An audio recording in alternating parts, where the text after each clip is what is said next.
Hello friends, welcome to Daily PT Pointers in which we will discuss the important headlines of the day for March 11th. हमारा first topic EFTA से related है। ये topic press information bureau में आया था और economy section के लिए रेलिवेंट है। Recently India has signed a trade agreement with the 4 nation European free trade association. European free trade association के मेंबर्स की बात करें सो इट इंक्लूड्स आइसलैंड, लिechtenstein, Norway and Switzerland. India EFTA का 5th largest trading partner है। बाकी के 4 हैं European union, United states, Britain and China. वही हम इंडिया EFTA एग्रीमेंट के सिग्निफिकेंस की बात करें सो EFTA countries will invest approximately $100 billion and will create 1 million jobs in India in the next 15 years. And India is expecting that the pact will boost exports of pharmaceuticals, garments, chemicals, and machineries while attracting investments in the automobiles, food processing, railways and the financial sector. ये agreement India को European market से integrate करने का भी opportunity provide करेगा। For example, over 40% of Switzerland's global services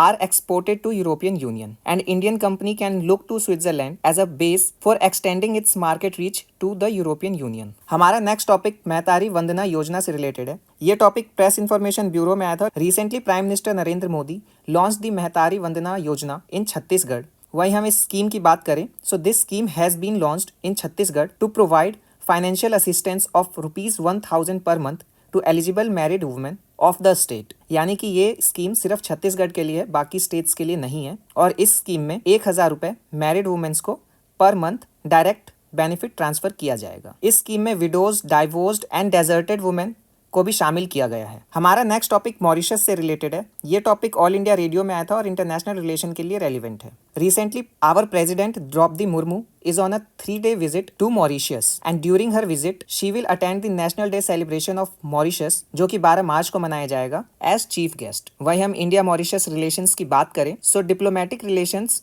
between these two countries were established in 1948 and 2005 से India has been among the largest trading partners of Mauritius। वहीं people of Indian origin जो है वो constitute करते हैं around 70% of the Mauritius population. यहाँ पे आप मॉरिशस को मैप में भी देख सकते हैं। It is on the right hand side of Madagascar in the Indian ocean. हमारा नेक्स्ट टॉपिक गोल्डन लंगूर से रिलेटेड है। ये टॉपिक द हिंदू न्यूज़पेपर में आया था और इन्वायरमेंट सेक्शन के लिए रेलिवेंट है। So according to the latest survey of primate research centre and Assam forest department there are an estimated 7,396 golden langurs in India. वही हम गोल्डन लंगूर की बात करें so it is one of the most endangered primate species of South Asia and it is endemic to adjacent areas of India and Bhutan. Golden langur is listed under schedule 1 of wild life protection act 1972 and are classified as endangered in the IUCN red list. हमारा next topic election commissioner से related है। ये topic the Hindu newspaper में आया था और polity and governance section के लिए रेलिवेंट है। The government is likely to appoint new election commissioners by March 15। यहाँ पे हम इलेक्शन कमीशन ऑफ इंडिया के बारे में देख लेते हैं। So election commission of India is a constitutional body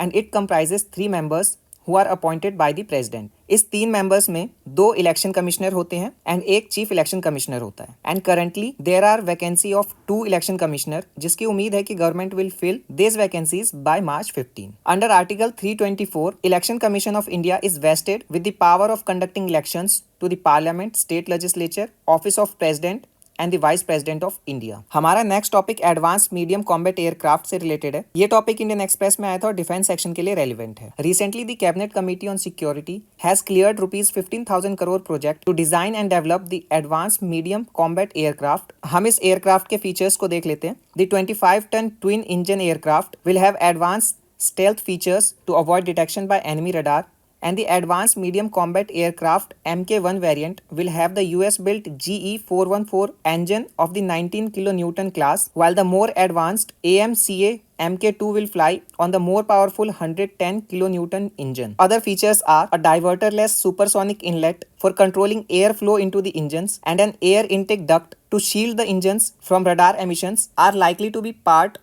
of this aircraft, and this will India's indigenous 5th generation fighter aircraft। वहीं indigenous light combat aircraft तेजस 4.5 generation single engine multi role aircraft है। So friends, ये आज के हमारे important headlines of the day थे। For more updates on current affairs, you can follow us on our social media platforms। Thank you।